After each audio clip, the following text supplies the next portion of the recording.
started. Okay. Yeah. Okay. I'm sure sir, you know, if you ask him on the day of the exam. The day before. Students, you see, if you wait to the last minute, you can get left sometimes. Sometimes I don't, for whatever reason, I just don't get on email for that day. No, we won't do that to you, sir. Well, it will be doing it to ourselves. Okay, yeah. So we don't do that to ourselves, sir. Okay.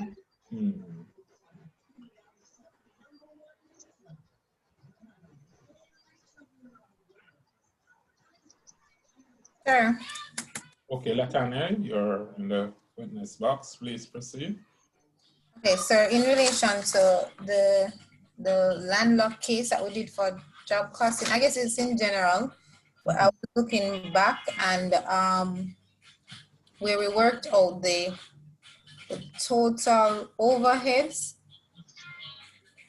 I was wondering if we're supposed to put at the $13.25 per direct labor hours. See now. Was it divided by labor hours? Were you dividing by labor hours? All right, so the overheads for painting, we did the overheads for painting and we did the overheads for fabrication and then we summed that, right? Okay. But and then what you divided by? okay, so the overhead for painting was direct labor hours for in painting times predetermined overhead for the department. Right, so the 1 hour times is $7.25 per direct labor hours. So did you divide by labor hours? Divide, no. What were you dividing by? What figure you divided by? No, not, it was a sum reserved for the total. 6,250 divided by what? Sir, hold on, I think sir, that's a different part of the question. I'm talking about the total job cost part of the question. Because that part we divided by the 36,200 by 5,000 direct labor hours. And you're asking me if the answer would be per direct labor hour? Is that what the question that you're asking? No, I know that answer is $7.25 per direct labor hour. Yes. But when we get to the total cost for the job now, and we did the calculation for the separate departments, and then we're going to sum it, I don't recall where you said that at $13.25, the answer for the total overheads should be direct labor hours. Answer for total, the answer would be in I'm not quite sure that I'm understanding. Latanya, is it the one with $6 per hour plus 7.25 per hour? Yeah. No, but you don't, I don't want you to do that, you know. I don't know that, that's what you must do. Sir, but I was looking back at the recording. I was watching back the recording. We summed the direct materials, the direct labor, and the overhead, the total. That's what we did for the other part of question too. I need to see it because I just hearing and sometimes students in the expression let me see it. So I need to see what it is that we had. Was that on a like a past paper? That's a landlocked case, sir. On the job costing. I have to find the question. That was worksheet 2. Worksheet 2, question 3. All right, hold on.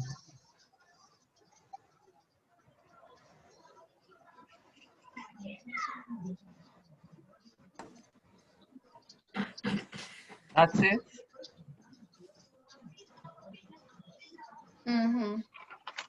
Yeah.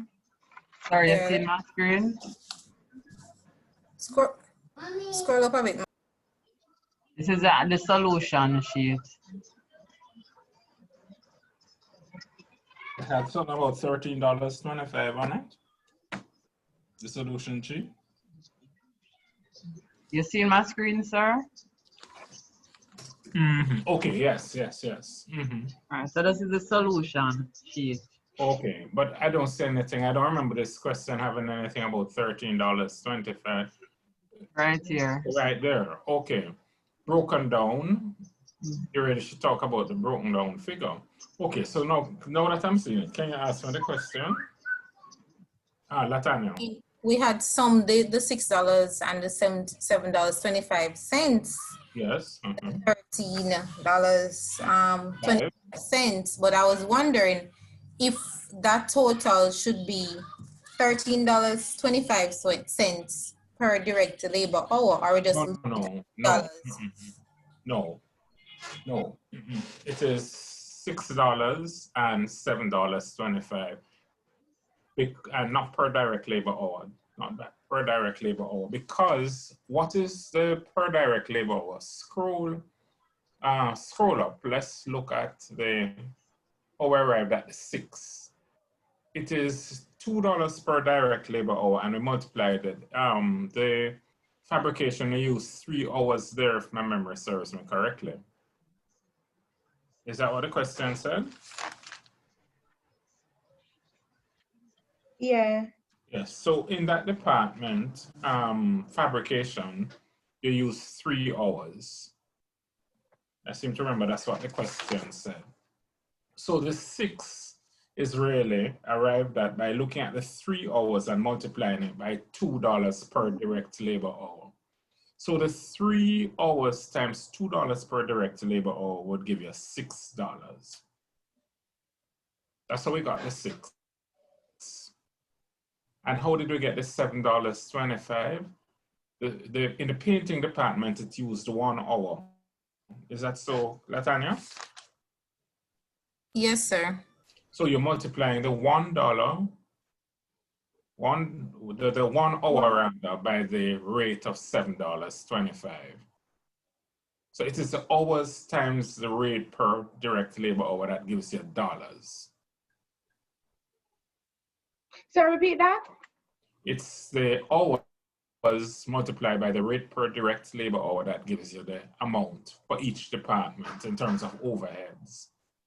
So let's go to fabrication. How many hours they said you use in fabrication? How many hours was used in fabrication? Sir. 3 hours. 3 hours. Now, what's the cost per direct labor hour in the fabrication department?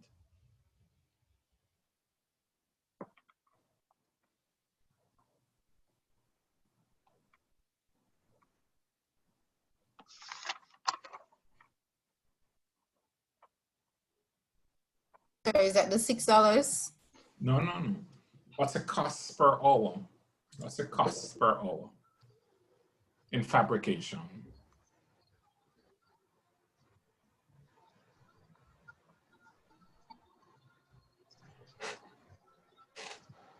The working isn't part. The $45, sir, of direct labor hour? I'm asking about the cost per hour in the fabrication department. We're talking about overheads. Look at yours. So are you looking on the screen? Looking, but no, I wasn't looking at the screen. I was looking at my sheet, sir.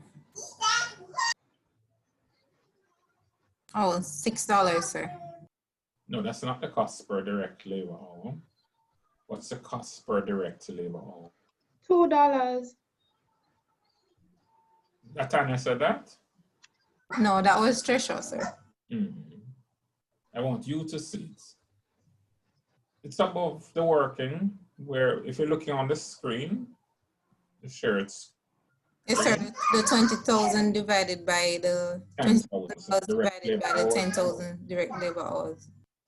No, this means that each labor hour costs you $2. So you want to find out the cost in your fabrication department for overheads. Now, how many labor hours are used in the fabrication department?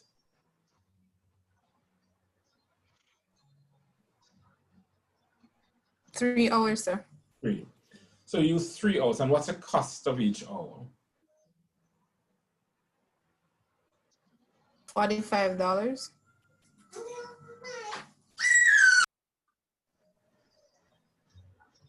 No. Per direct labor hour means the cost of one labor hour, you know.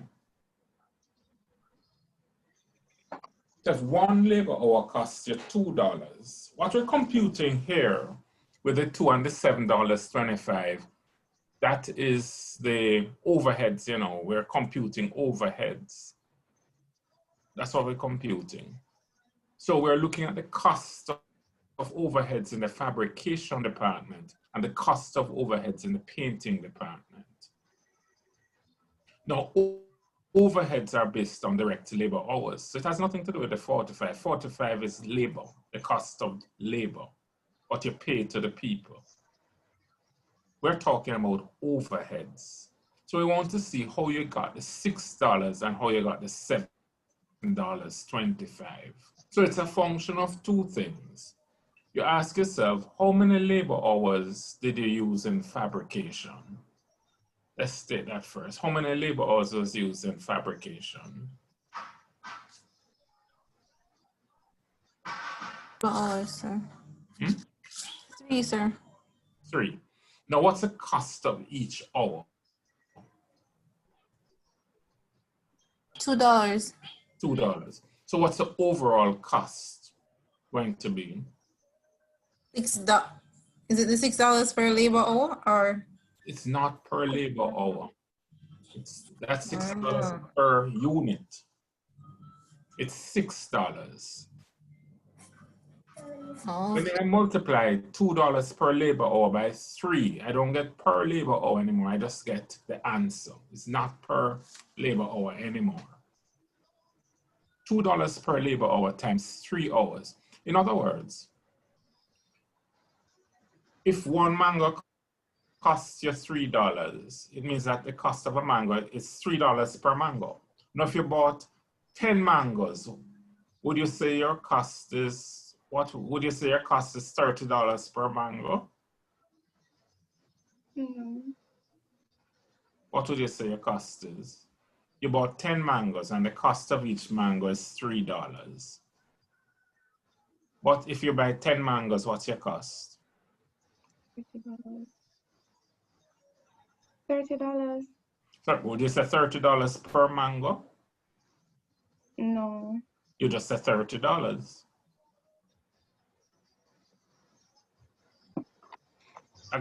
You agree with that?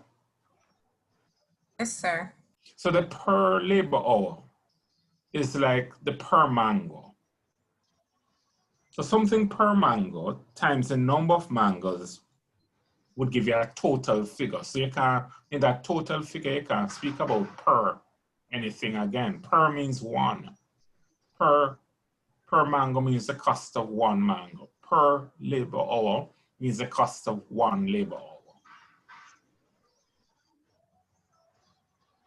So $2 per labor hour means that a labor hour in the fabrication department costs you $2. Now, if it costs you $2, how many labor hours? And you use 3 direct labor hours, what's the overall cost for fabrication? $6, sir. $6. Now, let's move down to painting. How many hours in painting department? 1 hour. And what's the cost per labor hour? $7.25. So it's how you arrive at that total. You multiply the hours by the cost per hour, and that gives you the total figure.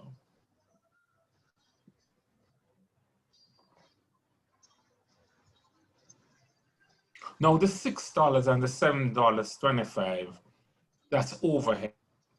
Now remember, if you go back to your notes, your overheads will be made up of direct materials, your costs will be made up of direct materials, direct labor, and overheads. You see those 3 factors there. The direct materials, $57. The direct labor, $45. And then the overheads broken down, because I'm sure the question told you that you're using departmental rates. The overheads will be broken down into the costs associated with each department. A total of $13.25, but because it's departmental, you have to show the overheads associated in each department. If it was a plant-wide rate, you'd show one overhead cost, but you'd have combined the costs associated with the departments.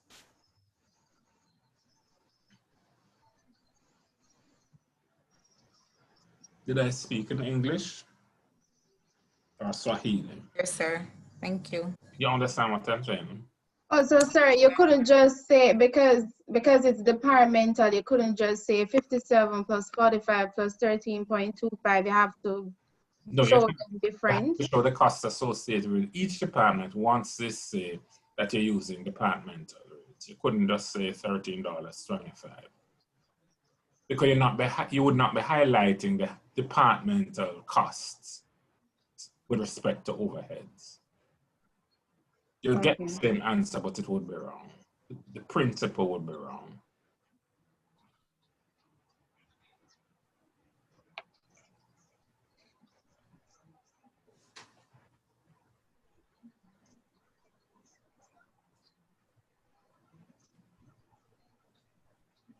Okay. Have I answered your question adequately? This is what you're going to find me asking on an evening like this. Sure, you did. Okay. Thank you. Yes, that's what I mean. Anybody else?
Mr. Roof, my apologies for being late. I gather that you're waiting for questions? That's right, yes. Mm-hmm.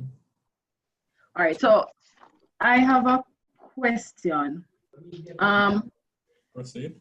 In attempting to work some of the past papers and working the material usage variance, the variances Yes, okay. I found that I had a little difficulty with determining what the answer should be, what should be the unit for the answers. When you say the unit for the answers, what do you mean? Meaning, like, if we're working out the let me look back. If we're working out the material, the material usage variance, yes. At the end of it, the answer should be in dollars. Answer should be in dollars, yes. Dollars. Yes. And if we're working out the price, it should also be in dollars. The final response is always in dollars. Always in dollars. Because you're using, let's talk about direct material usage variance. Yes. In the brackets for usage variance, you might have pounds or kilograms. But outside, you have dollars. And when you multiply, let's look at, I see one being scrolled on the board right now. Direct material usage, are you seeing that one? Yes, sir. Okay. In the brackets, we have kilograms for direct material usage. Yes. And then outside, we have times dollars per kilogram.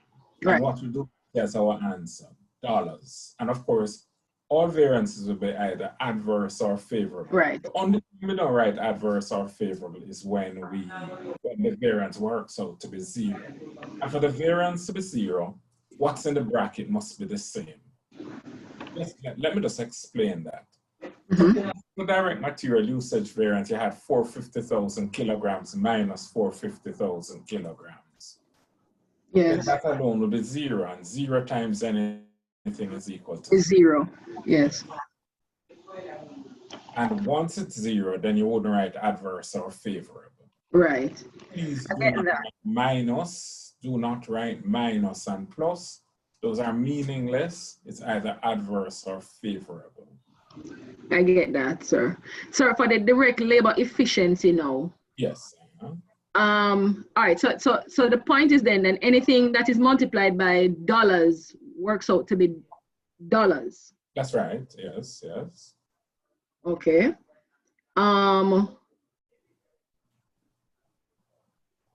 Okay. All right. I think I get that now. I get that. There's dollars somewhere. Let's look on direct labor rate.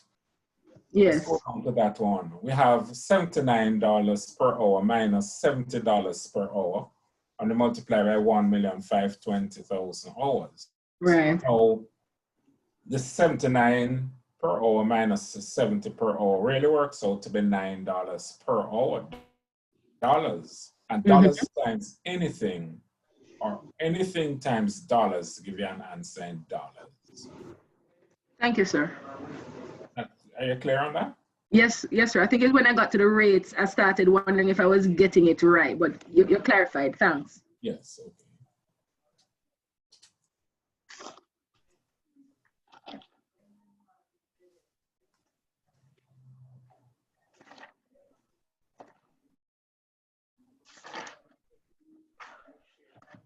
Yes, go ahead. All right, so when we're working out, seeing as we'll be typing for the exam, do we need to use the same the symbols, like the multiplication symbols, instead of saying times and equal? We can't use words. No, you see like how it's done there, presented to you. That can be done in typing. Okay. How we presented it. Okay. If you chose to put outside of your bracket multiply by the multiplication sign, please don't write the asterisk as multiply. Don't do that. You can write it as you see it there, or let's take the variable overhead efficiency. You have the 1,500,000 minus 1,520,000 hours, and you close the bracket. Then you could have the multiplication sign and $37 per hour. Okay. You don't have to have it. You don't have to have it. Okay. You can do it just as you see it there.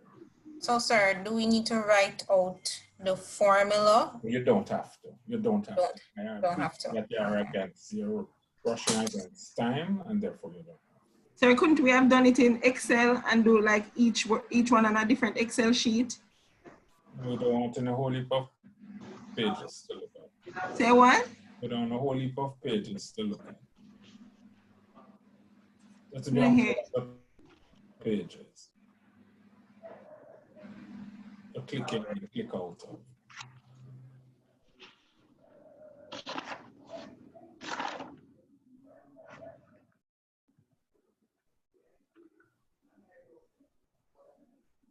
There was another question I had. Okay, just look for it and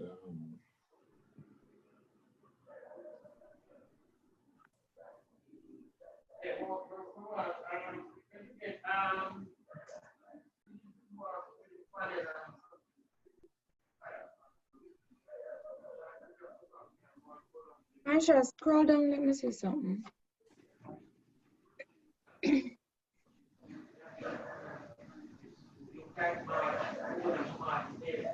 Someone said something to me? Yeah, scroll down.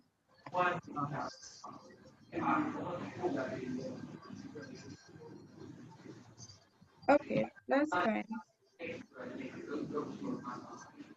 Why may I have budgeted fixed overhead?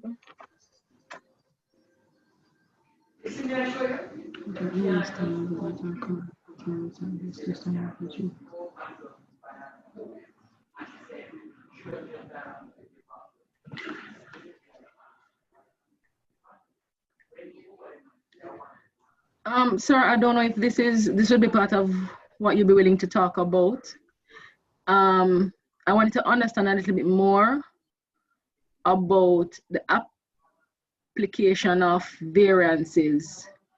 And I was looking at one of the past paper questions that ask to explain how variances are used to evaluate managers' performance. okay. I sent some notes to you along those lines this afternoon. Okay. Yes, some notes are there. Okay. I sent you 2 sets of notes, and I sent you something on budgeting as well. Okay, sir. Attention to your attainable standards and that sort of thing. Yes. That's it, Debbie. Oh, those are the 2 things that Trisha sent in the group? This is one of them. Okay.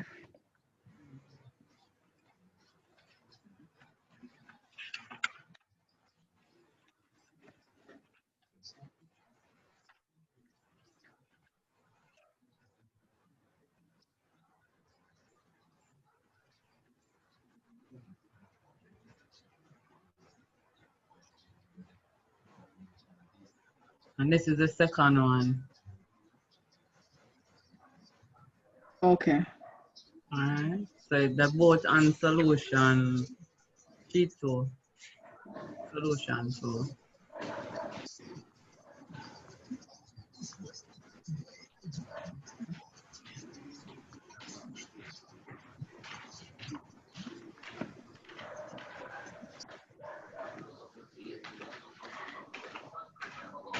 Sir, I wasn't here earlier. I was late, and I'm not sure if you had given any further instructions or guidance as it relates to the exam. I don't know if I could trouble you to repeat if you had done so. I haven't. You'll be doing 3 questions in the exam. Yes. And we'll have 5 questions. I think that's what has been the norm, and the norm continues. So 3 questions to do, and you have 5. 5 will be on the paper, and you do, I think it's only 3.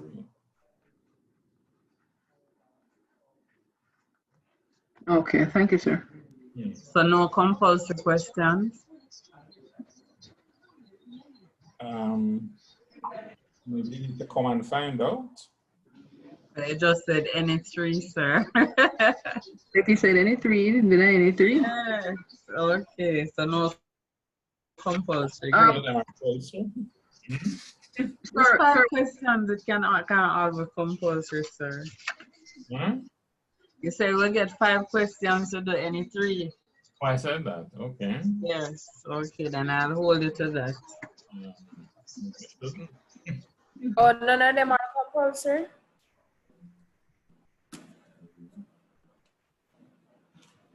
No, Sir? we don't have any compulsory questions. Okay.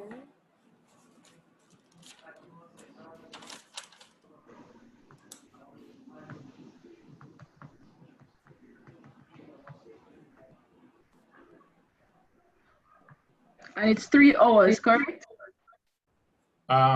Just is it? What do you mean? It's 3 hours. 3 hours. What do you mean? It's 3 hours, 5 questions to choose 3, non-compulsory. Mm-hmm.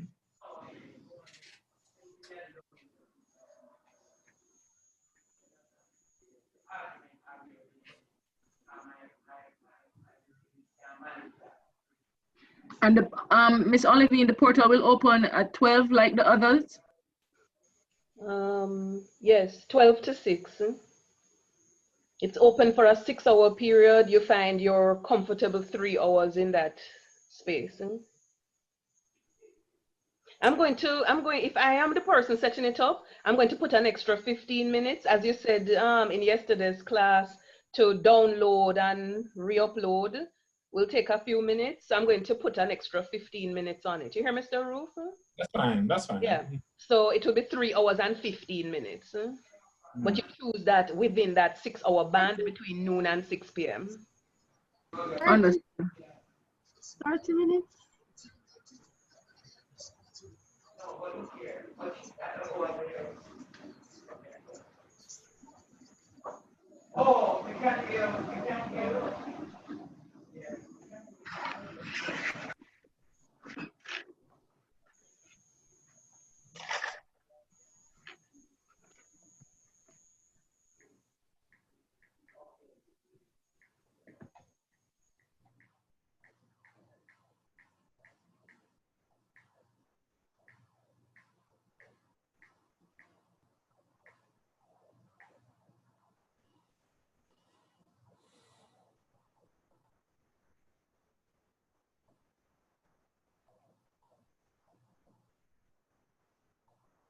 Budgeting question. Yes.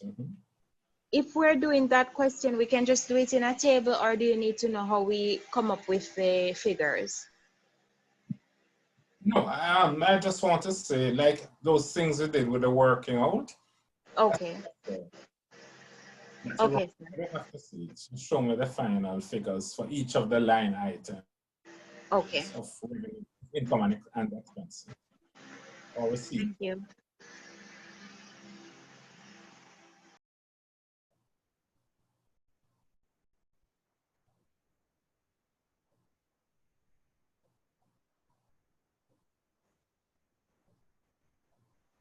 Yes. When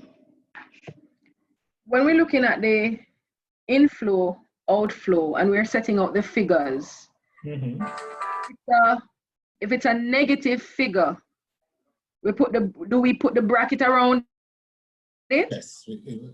And the inflow, outflow line? Yes. Negative, you put a bracket around it, yes. Okay.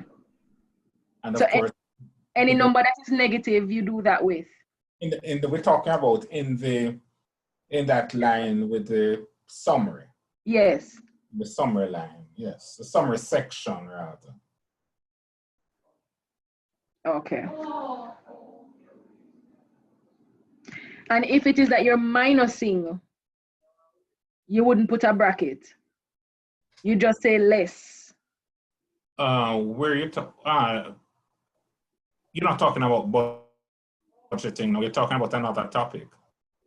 No, same way under the budget. So for example, in looking back on one that we did,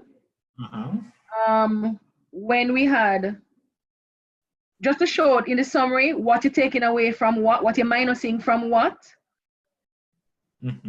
How do you show that? Seeing as the table is set up where it just follows, it just flows. Or you don't need to put a minus sign or a bracket to show that you're minusing one figure from another. You have to be very specific. No, your language is a little general, so I want you to point me to. So I see a question up now, Coconut Bay Appliance Limited. Yes. Point me to that. All point right. me to what you're talking. I don't want to mislead you. Okay, so where you see the principal that says 5,000. Notice and then, you have minus. You're looking at where the pointer is right now? Yes, sir. Minus 5,000. Sorry. Yes, you can put the bracket or you can put minus 5,000. Any one of them. Okay. Okay. That's what I wanted to know. Minus or bracket, they mean the same thing. Okay. Similarly, you notice the interest. You notice that the interest is also in brackets or minus. It initially had a minus. Yes. Yes. Why is that so? Because you're paying out money. Okay. You see, we didn't have brackets around anything in the receipt section or brackets in the payment section. Yes. Because the receipts really spoke to inflows of cash and the payments all speak to outflow of cash. That's understood. But in the summary section, you have a combination of inflows and outflows. You have positive and negative flows. And so you have to make all in one place. You have to make the distinction. Everything in receipts is positive. Everything in payments is negative. Yes. But in the summary section, you have a mixture of positive figures and negative figures, all in that section, summary.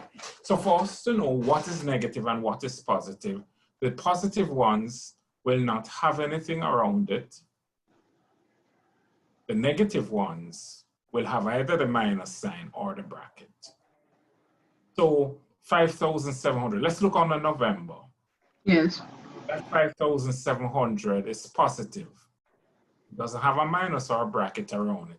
Underneath it, we have 8,600. That's positive as well. But let's go to the figure below the 8,600. That's a 5,000.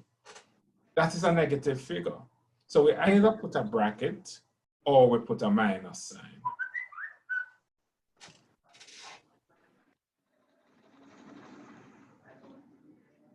Are you there? Yes, yes, sir, I'm here. And if you're subtracting something, you'd still do the minus, the bracket over around it? If you're subtracting something? Yes, so if the figure, I trying to remember what we had subtracted.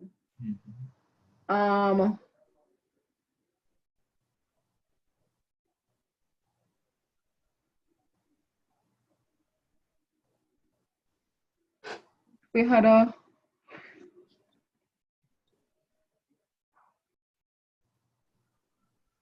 to get the minimum balance. Not the minimum balance, sorry, to get the balance carried forward. Okay. Balance carried forward is the working down of the figures. So you have a balance carried forward or carried down for October. It is how you work the figures in the summary section.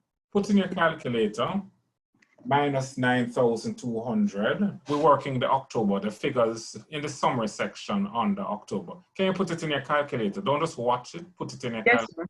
Debbie? Yes, sir. You said minus 9,200. And why is it minus? Because it has a bracket around it. Right. 8,800 will be positive because it doesn't have a bracket. And the 9,000 will be what? Positive or negative? Positive. Positive. So it will be plus 9,000. What did you get for that? All right, so. You should do it, don't you? Yes, sir, I'm working it. I'm working it. All right, negative 9,200. And then that will be plus 8,800. and then plus 9,000. Total. Equal 8,600. That is what your balance carried forward is. Okay. And now your balance carried forward in 1 month becomes the balance brought forward in the following month, which is November. So right. Those two figures are the same. Yes, sir.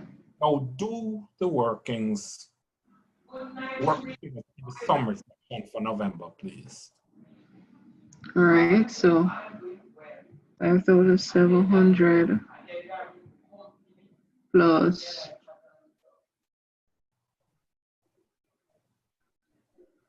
8,600 minus 4,000. I hear Sorry, minus. no, minus 5,000. And then minus, is that 180? Minus 180. 180. 9,120. In that figure there? Yes, sir. Okay, now that's the closing balance for November. And it becomes a balance brought forward for the following month. The following month would be December. Yes. So 7,920 plus 9,120 minus $4,000 minus $80. 12,960. Right there, yes. Now I want you to remember something else. Let's not go to that total column, but in the summary section. Now, that 8,800 which we see there, that is the opening balance for the quarter. Now, when did the quarter begin?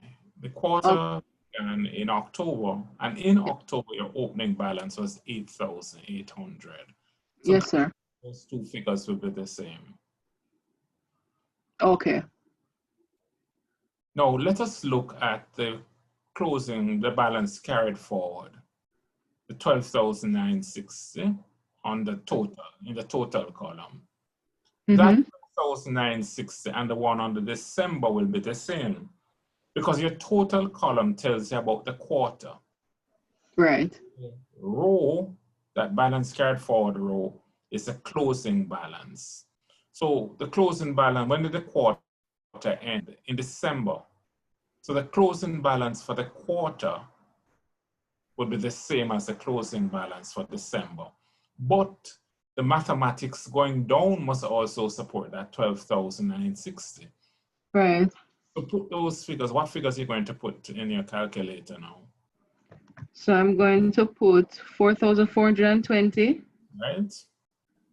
Plus 8,800. That's right. Plus $9,000. Yes.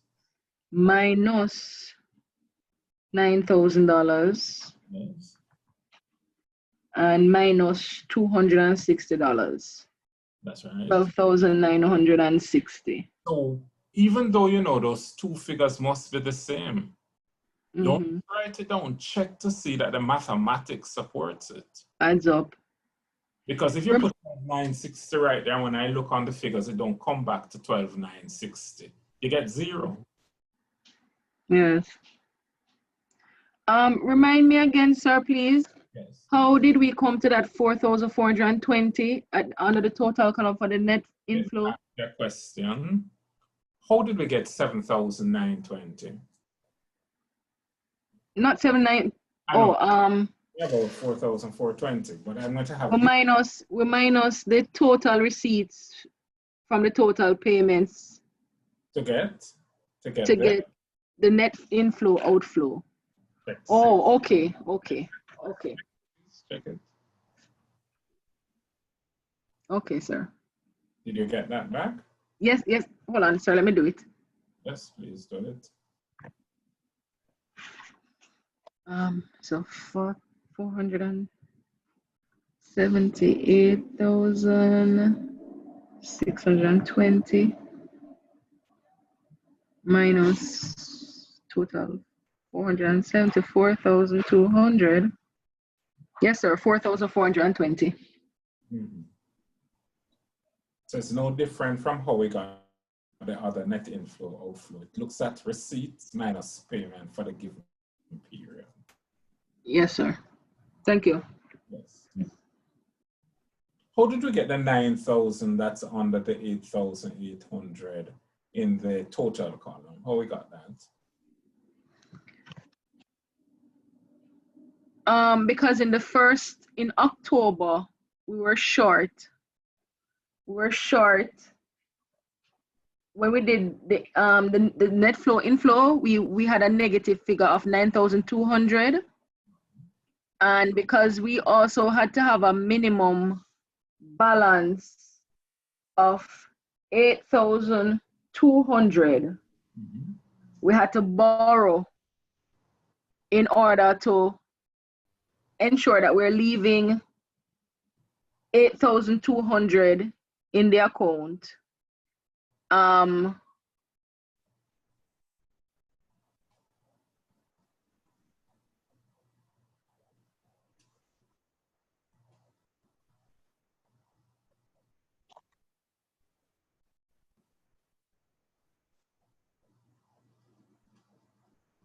You haven't answered the question at all.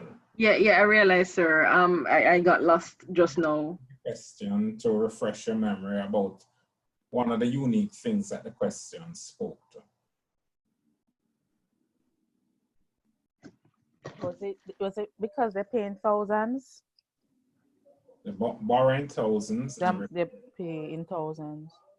So actually you borrowed more than you needed, because even though the minimum is 8,200, you couldn't borrow 8,200, because in order to have 8,200, you'd have really needed to borrow 8,006. Right, I remember there was something specific. Mm-hmm.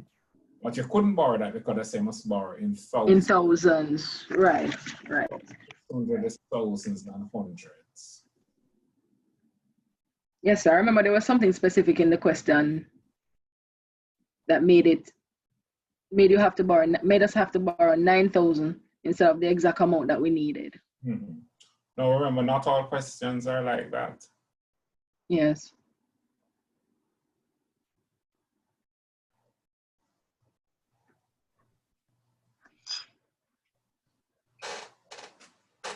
It doesn't tell you about a minimum cash balance.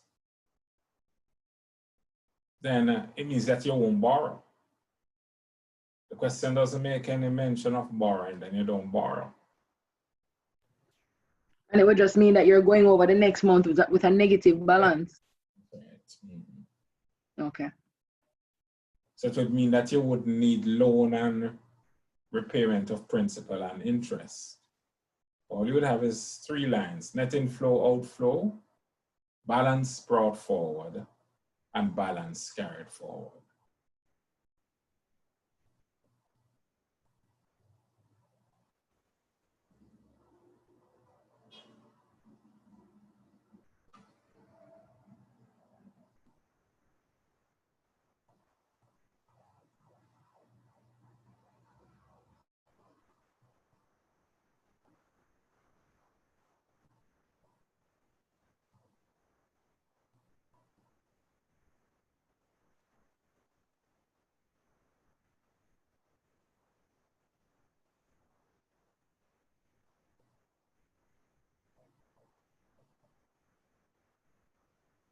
Debbie? Yes, sir. You have a question? I'm going back again, sir. Mm-hmm. I'll let you know shortly. Okay. For the exam, we can do the budget question. If there's a budget question, we can do that one in Excel. Well, I figure yes. Yes, that one would be good in Excel. Mm-hmm. Okay.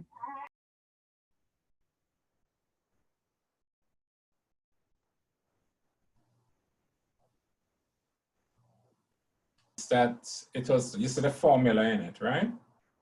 In the working that we just saw there a while ago. Yes, sir.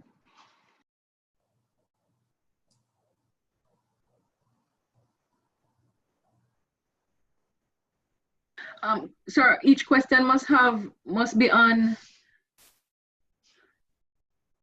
by themselves in terms of its own document. Like, so we'll upload three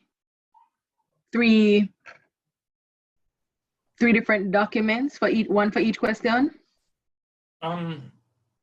What's the practice? I didn't think that would be necessary, but I'm hearing if people wanted to upload an Excel file for one and a Word file for another, but we can make it that you're allowed to do more than one document. So whatever you decide, we can do that.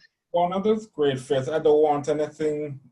You see, the thing is, the more documents you upload, the more likely it is that something gets misplaced. Yeah. That's what I don't want. I don't want and you come and run into me and that sort of thing.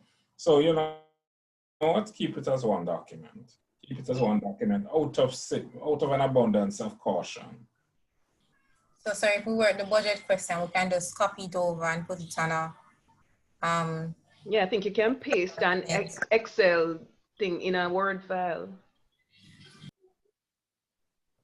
Okay, sir. I don't have a problem with it. I don't want a lot of documents dealing with.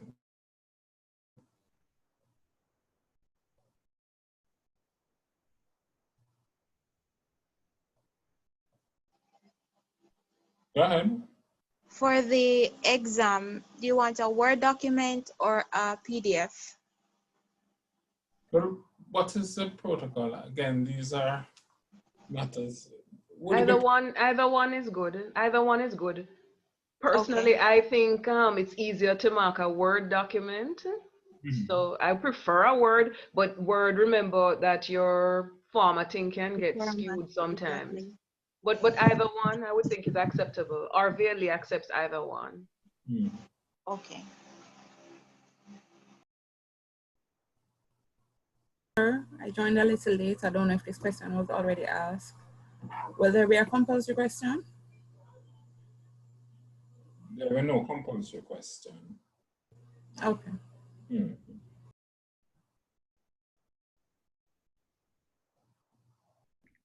Do a lot of persons get A in this course? Nobody gets A. You said nobody, sir? Nobody gets A. But guess what? You could be the difference. So that question is not a necessary question. What you need to do, you just need to work hard. What happened in the past is neither here nor there. Focus on now. Doesn't matter what other people got. Just seek to get your A. Reasonable? Yes, sir. I was just curious if it's, and my curiosity is only because I know where my challenges are as it relates to numerical courses, and I'm really trying to kind of take myself over that hump. So I was, and they doing it online is kind of creating a little bit of anxiety for me as well. So I guess I was just curious to find out, you know, press on. Don't probability. On the past. Don't focus on the past. Just focus on now.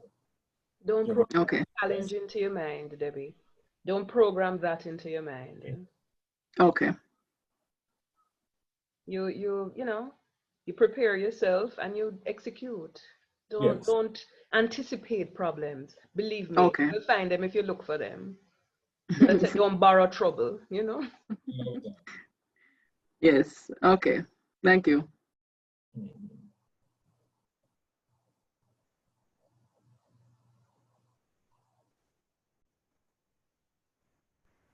I know that this is not the approach for tonight, but I think it would have been much more easier if we had like a question to recap, like what we did last week with the throwback. No, because what we do, we would limit it to a topic. We've worked enough questions. Now it's time for you to see where you are and to bring the questions to class. That's an option, but not the most effective option. That is something that you can do in your own time. now is the time to do a mini review and to ask the requisite questions based on what you did not understand throughout the semester.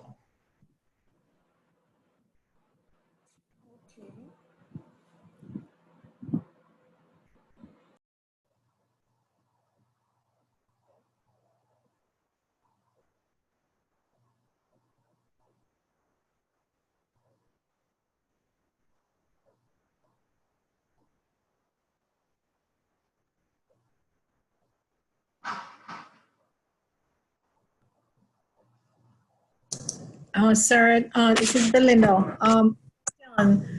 Is it,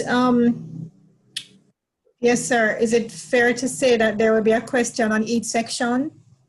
On each section?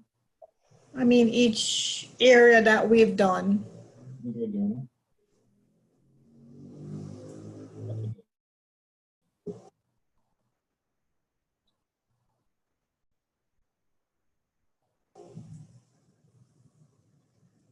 Sir, I didn't hear the response. So what did we do? We did variance, budget. Yes. Decision making, break-even analysis.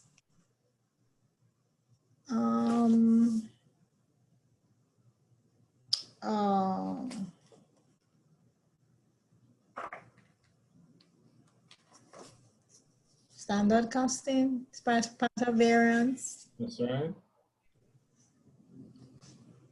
Yes, sir. Mm-hmm. So will we get a question on each section? When you check it out. You heard what I said? No, sir. I'm on data. I'm sorry, I don't have internet. When in doubt, check it all out. I'll check it all out. Okay. Can't go wrong. All right. So how many questions will we get to choose 3 from? Are you able to say? How many, class? Sorry, I joined late. 5, Belinda. 5 questions, sir. 5 questions. Okay, 5. Okay.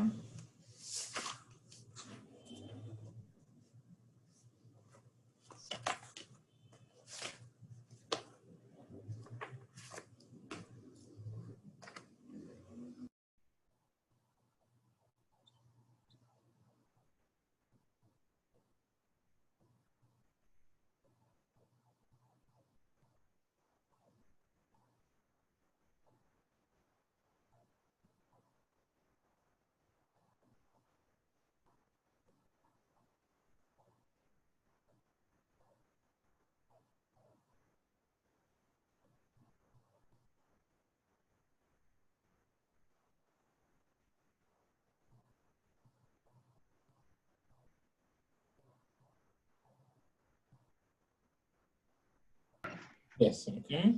All right. I have another question. Yes, that is. Could you go back through the difference between contribution per unit and total contribution? Okay, contribution per unit is, as it says, the difference between sales and variable costs for 1 unit. Mm-hmm. Now, when I multiply the contribution per unit by the number of units in question, whatever that is, then I get total contribution. Okay. Total is the cost of 1 multiplied by the number of units. The result of that will be total contribution. All right, got it. If it's $3 per unit and I have 5,000 units, then my total contribution will be 3 times 5,000, which is 15,000. Yes. Total contribution, and you want to find out the contribution per unit. Then you take total contribution and divide it by the number of units. Okay. Thank you, sir. Yes.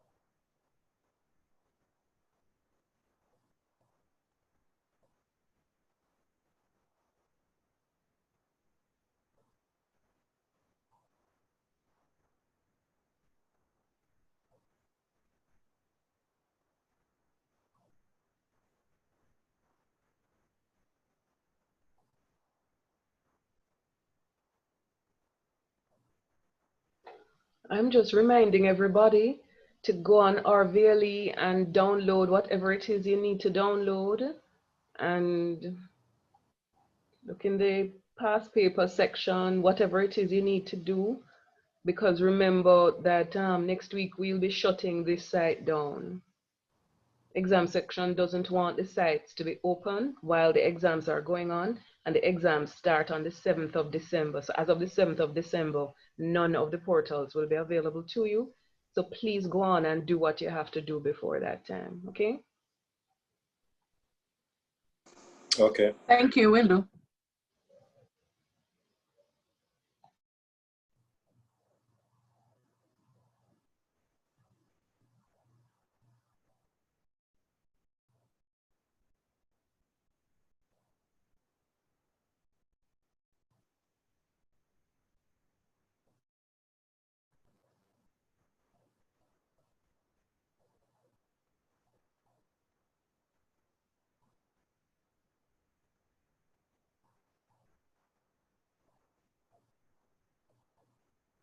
It's me again, sir. Yes, go ahead. I was just looking back on when you were discussing standards on the costing. Yes. And I was wondering if you could probably do a quick recap. No, on the specific questions. Questions, well, it was specific to the type of standards. So you had spoken about ideal standards, attainable standards, and basic standards. I've spoken about ideal standards and currently attainable standards. What is your understanding of it? So the ideal standard is what is as it says, so, you know, having the best skilled labor, no wastage, no inefficiencies, assuming that everything will go well. Yes. And one of the problems we said with that is that there's no perfect world. And so going with that standard would lead to some faulty decisions because you have to make room for any eventualities.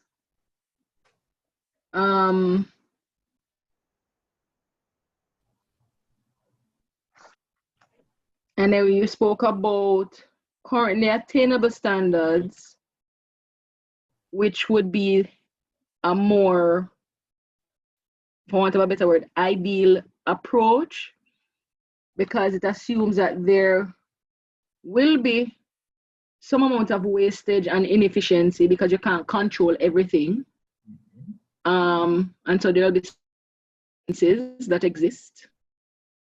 However, and it will be more motivational than the ideal standards, because then workers won't feel demotivated by standards that are unattainable, that they can't achieve at all, because it requires perfection. You're on the board. Let me ask you a question though. So would you say that ideal standards are stupid? We don't really need to consider them. We can forget them. No, I wouldn't say that. It's good to aim, as I like to say, it's good to aim for the heavens, that even if you fall short, you still fall among the stars. That's and so, pardon me, sir? You are correct. You have expressed it well. What we're saying with respect to ideal standards, even though we know that they can't be achieved, they might not be able to be achieved now, but it is something that you can work towards, because as you are equipped with more resources, you can come closer and closer to the ideal. Yes.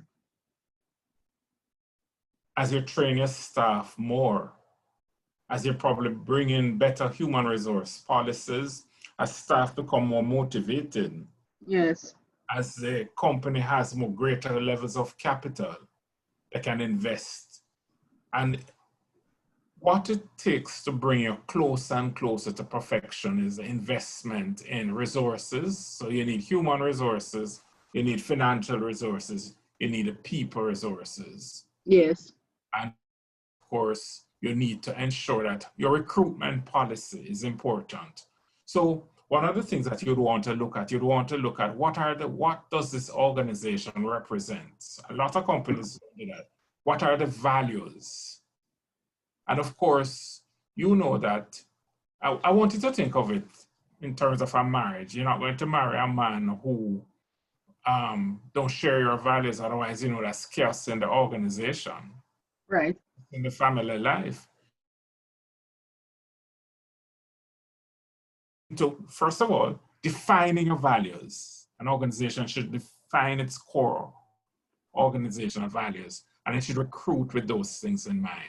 And your management team should mirror those organizational values, because if they don't, it's all well and good when the children give the problem, you know, but the parents shouldn't be a part of the problem. We can make that parallel in organizations. Yes. Have the managers not seen where the organization want to go, because they'll poison the stream. Yes.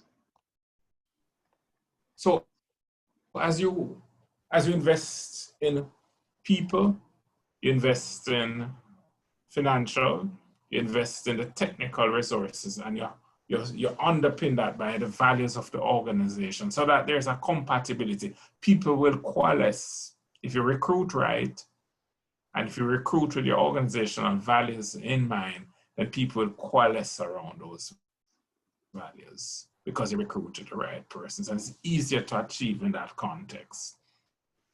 You also want to have levels of consultation. This is widening the discussion now. Yes.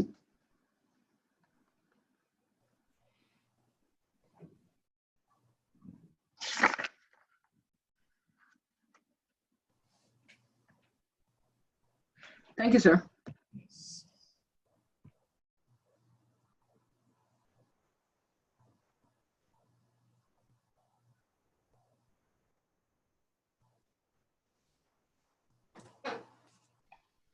Can I say something else? Somebody told me that she was unable to download the recordings of the class that I've posted on YouTube. So what I suggested is that she try to copy the links from RVLE, but failing that, I would suggest when you're doing your revision that you start with those, just watch them again and then read what you need to read, but at least get those, since you may not be able to take those with you when you're downloading everything. All right?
Have you all gone off to sleep? I'm still here, sir. No, sir. Okay, if you don't have any more questions, that's it, you know. You don't have to get around.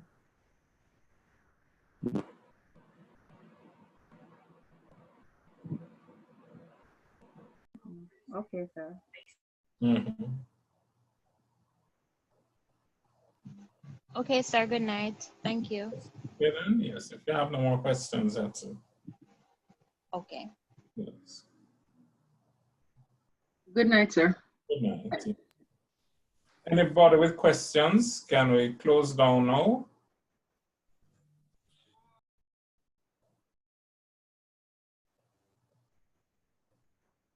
Silence means no questions.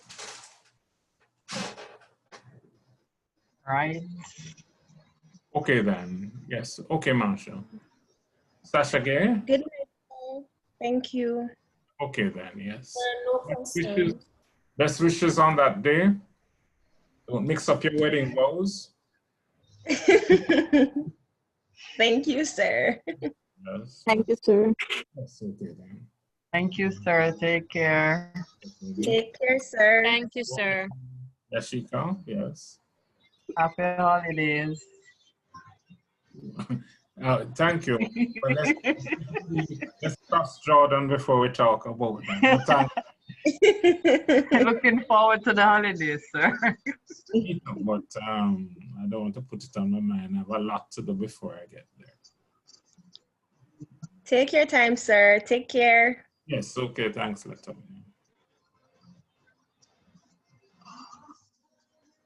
Thing not turning out.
Trisha, Nicole, Donna, Olive. Good night, sir. Okay. See you next year. Good night, sir. Okay, good night.